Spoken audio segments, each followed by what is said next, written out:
Então, a igreja de Pérgamo,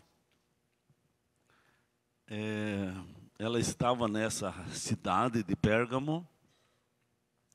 O texto diz assim que Jesus fala a essa igreja, e ele diz assim que ele tem uma espada de dois gumes. A gente sempre tenha estudado sobre isso, e tem visto assim que a espada de dois gumes, ela corta dos dois lados, ela corta salvando e ela corta condenando. Então, na vida do crente, a espada de dois gumes, ela pode ser uma ferramenta muito útil para tirar parasitas, tirar coisas que a gente abriga dentro de nós, na nossa vida. Como no caso da igreja. A igreja estava tolerando algumas doutrinas erradas, algumas pessoas que ensinavam doutrinas erradas dentro da igreja, e a igreja estava aguentando essas pessoas, mesmo que a igreja estava sendo fiel, mas ela estava suportando essas doutrinas, essas pessoas, e não tomando partido contra isso. Também ele refere à igreja e à cidade de Pérgamo, tendo o trono de Satanás, e a igreja estando bem junto nesse trono de Satanás. Não que a igreja participasse do trono de Satanás, mas sofria toda a pressão desse trono de Satanás, porque lá na cidade de Pérgamo tinha um templo onde se cultuava o imperador romano. Por isso diz assim, trono de Satanás, porque pessoas de todas as regiões iam ali para adorar o imperador como um deus. E Jesus diz, a igreja de Pérgamo é uma igreja que conserva o nome de Jesus, conserva a fé, não nega a fé mediante situações como essas. E ele diz assim, mas eu tenho uma palavra contra vocês, é que vocês toleram esses discípulos de Balaão, os nicolaítas. Eles agem da mesma forma que Balaão agia. Vocês lembram de Balaão? Eu falei sobre ele várias vezes. Balaão armou ciladas contra o povo de Israel. Balaão era um homem que nos intriga, porque ele era um profeta, ele era um vidente, e ele falava com Deus e ele ouvia Deus, de verdade. Ele não era apenas um trambiqueiro, ele não era apenas assim um charlatão, mas da parte de Deus, ele usava as palavras de Deus para enriquecer ele mesmo. Ele usava da autoridade de Deus para conseguir dinheiro. Ele era muito ambicioso, ele gostava muito do dinheiro, e ele usava a fé das pessoas, e ele usava daquilo que ele conhecia a Deus para ganhar esses recursos financeiros. E Balaque, que era rei dos amonitas, precisava diminuir o poder do povo de Israel. E ele para poder ganhar alguma guerra contra Israel, ele precisava adoecer Israel. Então ele pagou um dinheiro para Balaão, para que Balaão amaldiçoasse Israel, e vindo doenças, vindo epidemias, amarelão, anemia, o povo de Israel enfraquecia, e quando eles fossem guerrear contra os israelitas, era mais fácil de vencê-los. Então não importava assim o valor que Balaão cobrasse, porque isso era muito importante para eles poder vencer os israelitas e ter mais espaço.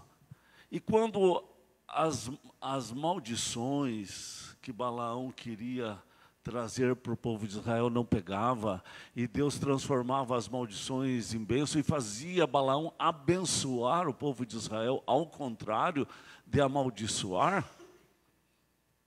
Então não estava dando certo, até que Balaão ensinou: olha, para as pragas pegarem, vocês vão precisar levar moças bonitas, com pouca roupa, para elas dançarem diante dos príncipes de Israel.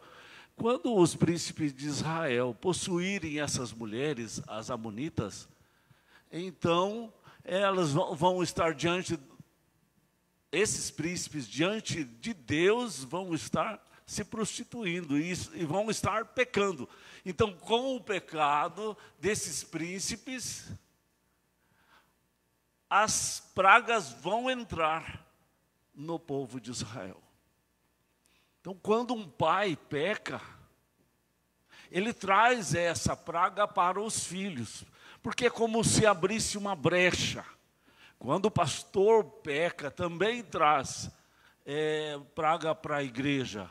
Quando qualquer líder peca, traz aberturas de pragas para aqueles que estão protegidos por essa liderança. Então, é muito importante que a igreja dobre oração. Quando o irmão ora pelo seu líder, pelo seu presbítero, pelo seu pai, pelo seu pastor, não está só orando por eles, está orando pela igreja toda, pela família toda, está orando pelas crianças também, porque todos estão sendo protegidos desse sistema que o diabo tem de poder chegar para dentro da família, ainda mais hoje que a televisão ela entra dentro de casa, e aí com a tua autoridade, a tua autorização, a televisão é ligada e se assiste o que quiser assistir,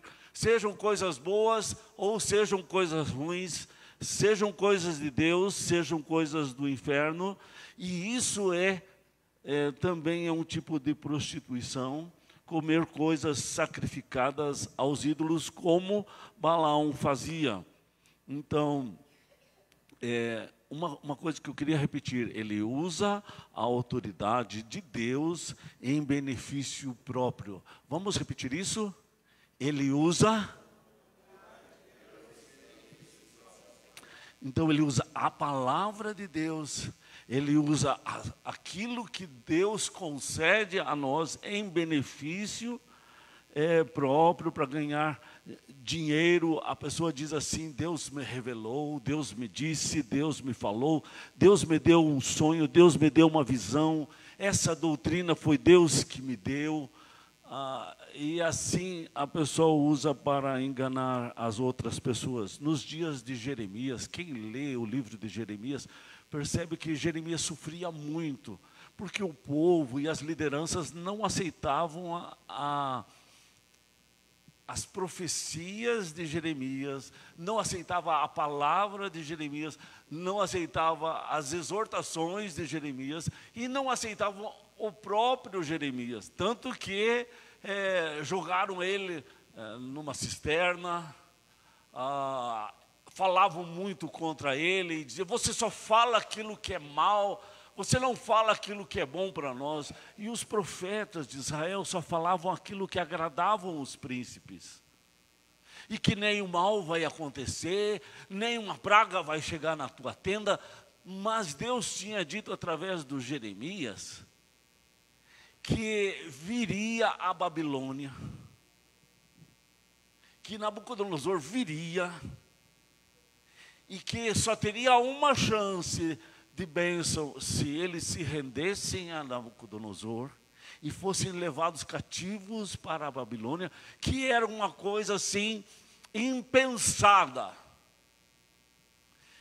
Era uma coisa que jamais alguém faria isso, mas Deus disse: agora, se você quiser a minha bênção, você vai ter que pisar sobre o teu orgulho e se deixar levar.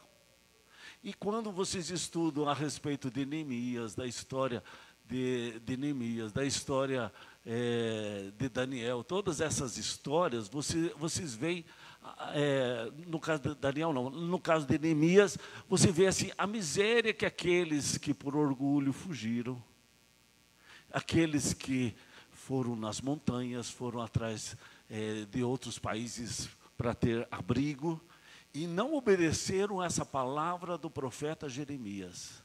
Eles estavam em maus lençóis, eles estavam em pobreza máxima, em miséria, em vergonha, em vexame. Mas aqueles que estavam na Babilônia, os judeus que estavam na Babilônia, estavam bem. A palavra de Deus se cumpriu à risca. Então, Deus nos chama dessa forma. Deus mesmo disse assim, esses profetas dizem coisas que eu nunca falei, né? Porque o Deus deles é o próprio ventre. Quando o Deus é o ventre, é tudo aquilo que eu gosto, aquilo que me dá prazer, né? E, no geral, os nicolaítas, eles ensinavam essas coisas, que davam prazer, né? Uma vida devassa dentro da igreja, rejeitavam as autoridades e acabavam entrando em rituais, banquetes, práticas pagãs, e ali, dentro da igreja. Mas eles não eram os crentes da igreja, eles participavam da igreja. Os crentes, Jesus disse que realmente eram fiéis. E não entravam na jogada dos nicolaítas. O problema é que os crentes fiéis deixavam esses outros fazerem o que estivessem fazendo, e sendo, assim, tropeço dentro da igreja. Mas testemunhas, né?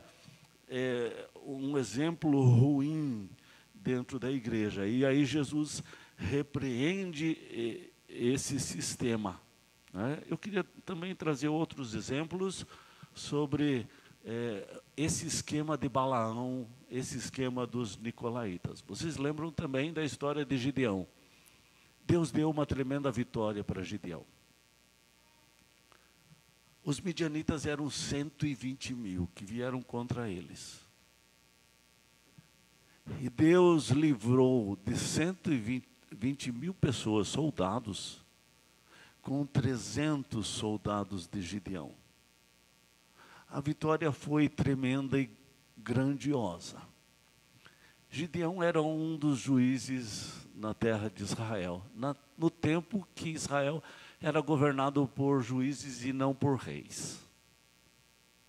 Mas a gente tem uma história triste que eu mesmo não conhecia muito essa história. E não entendia muito bem essa parte. E eu acredito assim que Gideão entrou nesse esqueminha de Balaão. Com toda essa vitória, ele era reverenciado, ele tinha a gratidão de todos os israelitas. Todos admiravam Gideão, porque quando lembravam dessa vitória, trazia uma gratidão, uma alegria muito grande. Gideão não quis continuar sendo governador e juiz. Ele se tornou como que fosse um guru. Ele arrumou uma estola sacerdotal e ficou lá, como que num lugar isolado, que não tinha convivência com o povo. Ele não vestiu a camisa, continuando sendo juiz, enfrentando as dificuldades, os dilemas, os problemas. Ele não quis enfrentar, ele ficou lá quando alguém tinha algum problema, ia lá, pagava dinheiro e tinha os conselhos de Gideão. Quando alguém precisasse de ajuda, de algum conselho, ia lá.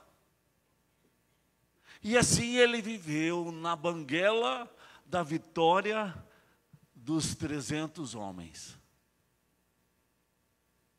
A vida toda dele, o resto da vida toda dele foi assim. E ele podia ter sido uma grande bênção. Mas talvez ele entendia que ele não tinha todo esse cacife para isso. Vou sair enquanto eu estou bem, né? Eu estou no auge da minha carreira, eu saio com uma grande vitória, e aí não vai vir derrotas daqui para frente, e não vou ser mal falado. Então ele tinha desejo pelo dinheiro, mas também tinha desejo pelo poder, pelas virtudes, os bons olhos das pessoas por ele. Isso também é parecido com Balaão. Vou trazer um outro exemplo de alguém que você vai desconsiderar totalmente, e que ele é terrível. Quando o diabo foi tentar Jesus, uma das tentações que ele usou foi o Salmos 91, que fala da proteção divina sobre os filhos de Deus. E o diabo conhece a Bíblia, e conhece a autoridade da Bíblia. E ele disse assim para Jesus, o Salmos 91 diz assim: é dado ordem a teu respeito, para que os anjos da parte de Deus te guardem, e você não tropece em nenhuma pedra. Então, se você se atirar daquela torre lá do templo, altíssima, você vai se atirar, está cheio de gente lá embaixo, você vai se atirar, e os anjos vão descer você como se você estivesse num paraquedas. E você vai descer suavemente. E todos vão reconhecer que você não é uma pessoa comum. Que você é uma pessoa diferente. Há algo diferente em você. Tem um poder do Criador em você. Você vai ser crido. Jesus não caiu nessa. Mas mostra, revela o jeito do diabo agir. Ele pega o texto, ele usa da autoridade de Deus em benefício próprio. Porque ele queria seduzir Jesus. Ele queria enganar Jesus. Ele fez tentações que provocaram a Jesus de fato. Senão não seriam tentações. Mas Jesus conseguiu se ver livre de todas essas tentações. Então ele diz, mas também está escrito. Porque o diabo ele pode citar um texto, mas você precisa conhecer os outros versículos. Os outros textos. Não pode ser só uma via.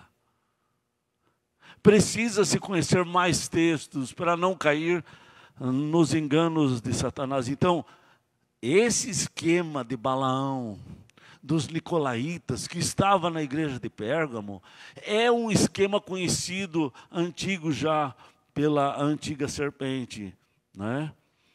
Tem um versículo na Bíblia, que a gente tem às vezes ouvido, eu ouvi algumas vezes, sendo citado da televisão, é 1 Reis 8:29, que fala a respeito da oração de Salomão, e Salomão cita uma fala de Deus para ele, porque Deus colocou Salomão para construir o templo, tanto que é chamado o Templo de Salomão. 40 anos foram levados para construir aquele templo. E aí Salomão está fazendo uma oração, e nessa oração ele cita essa palavra que Deus disse para ele: eu vou ouvir a oração que se fizer nesse lugar. Toda oração que se fizer nesse lugar, que o meu servo fizer nesse lugar, eu vou ouvir essa oração. É um texto maravilhoso.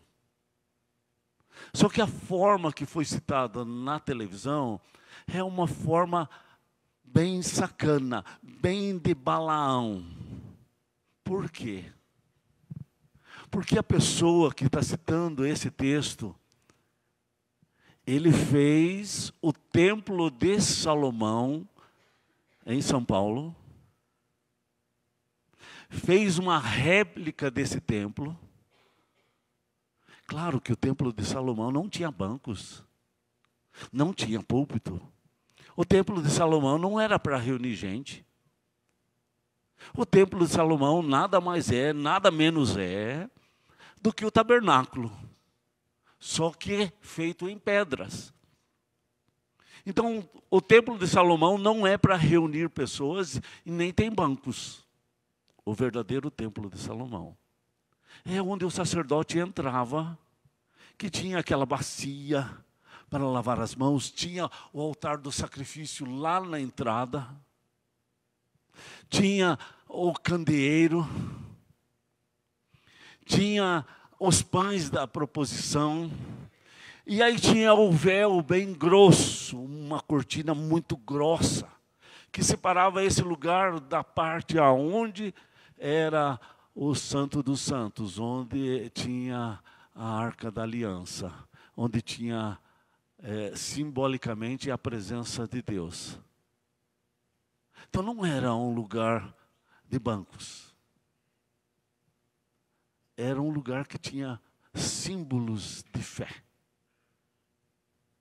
Então quem quer conhecer bem esses símbolos de fé, estude o estudo sobre o tabernáculo, que tem todos esses símbolos de fé, que era o templo de Salomão. Então, o sacerdote que orasse, quem orasse naquele lugar, Deus disse, eu vou responder a sua oração. Então, essa igreja lá em São Paulo reconstruiu esse templo para quê? Para que pudesse fazer a propaganda no Brasil inteiro, para que você, crendo nessa palavra, fosse para lá. E a oração que você fizesse naquele lugar, Deus estava garantindo que iria ouvir a tua oração. Está lá, 1 Reis 8:29. Mas veja, irmãos, o Filho de Deus, ele falou assim, onde estiverem 2 ou 3 reunidos eu estarei no meio deles. E se esses 2 ou 3 concordarem em alguma questão, eu vou estar respondendo a sua oração. Quando Jesus conversa com aquela mulher samaritana em João 4, a mulher samaritana entendia que era tal monte, porque os samaritanos acreditavam que Deus respondia a oração que fosse feita naquele monte. E ela diz, vocês os judeus acreditam que a oração que Deus responde é feita lá em Jerusalém, não é? O que Jesus respondeu para ela? Veio a hora que vocês precisam saber, que não é nem nesse monte e nem em Jerusalém.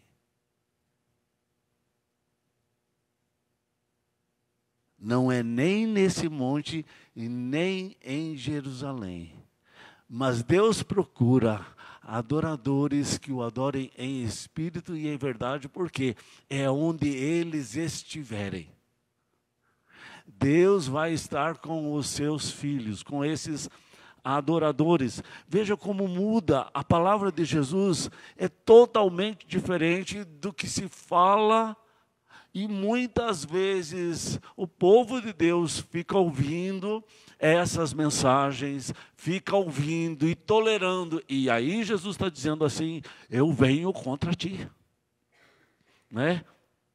Então, esse é o cuidado para não nos afastarmos, não estarmos tolerando uma doutrina falsa, um ensinamento falso.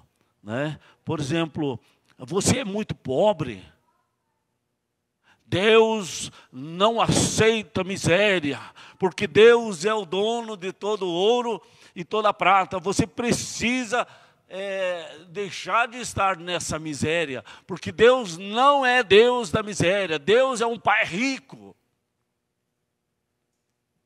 Começa por aí o ensinamento, e aí conclui assim, quando você semeia,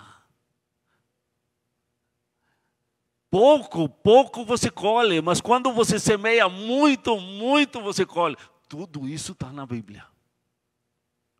Aí você chega lá com uma oferta na igreja, e aí, de acordo com a tua fé, é o tamanho da tua oferta. E na proporção da tua fé, e a proporção da tua oferta, Deus vai te dar bênção sem medida. E Ele vai tirar você da miséria, da pobreza. Como se a bênção de Deus fosse dinheiro. Isso tudo é doutrina de Balaão, usando textos bíblicos para isso. Porque era exatamente isso que os nicolaítas faziam. E levavam a igreja, levavam pessoas a se prostituírem, levavam a igreja a comer coisas sacrificadas a ídolos. E assim, nesse exemplo, em Apocalipse 17, fala da grande meretriz. A grande meretriz, se você lembra, é uma mulher vestida de púrpura, vermelho, um vermelho de rei, de governo, daqueles que sentavam no trono. Ela estava vestida dessa roupa real, e ela montou a besta, que seriam os reinos do anticristo nesse mundo, que naquele caso, só está citando a meretriz montada na besta. Nós já vimos isso acontecer na história. Isso já aconteceu e foi já lá nos anos 700, 800, 900, 1000, 1200, 1300... E em 1500 houve a reforma protestante contra esse sistema da grande meretriz, que estava sentada no trono do Império Romano, usando a religião, usando a Bíblia para domínio das pessoas, para controle das pessoas. Então, meretriz é uma pessoa que usou o seu corpo, que Deus fez de uma forma maravilhosa, de uma forma bela, uma mulher linda, que Deus fez, podíamos dizer assim, um corpo sagrado, mas também frágil e vulnerável. E essa mulher, ela usa o seu corpo para ganhar dinheiro, fazendo sexo em troca de dinheiro. Mas ela pode pegar também doenças, muitas doenças venéreas, pulgão, piolho e um monte de porcaria. Assim também é no mundo espiritual. Essa igreja tinha uma missão de levar a salvação para as pessoas, o evangelho de graça para as pessoas. E ela começou a vender indulgências. Ela começou a vender a salvação em troca de dinheiro, e ela ficou muito rica. E ela prostituiu os povos, e ela contaminou a mente das crianças, dos jovens, dos adolescentes, com uma religião fraca, doente.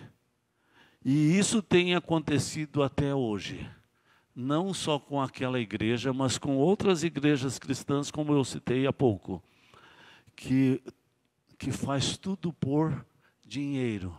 Mas junto com o Deus dinheiro, vem outras prostituições, vem outras atitudes de meretriz, né?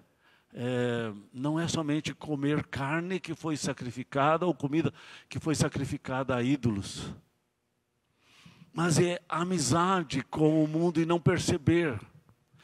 É a paixão por ser famoso, por ser visto pelos homens, e não tem paixão pela bênção de Deus, como foi na Torre de Babel. A Torre de Babel mostrava aquela paixão pelo que é virtuoso, pelo que é célebre, pelo nome ser célebre, mas não a paixão pela bênção de Deus, como foi com Abraão, porque Abraão queria a bênção de Deus. Isso faz toda a diferença. E aí Jesus, no verso 16, diz: a igreja precisa se arrepender por ter tolerado esses ensinamentos. Precisa se arrepender. Então, as pessoas estão sendo enganadas, porque Deus muitas vezes passou, deu oportunidade, falou, passou através do missionário, passou através de um pai, passou através de um diácono, através de um presbítero, através do irmão, que levou a palavra. E a pessoa endureceu o coração e chegou um dia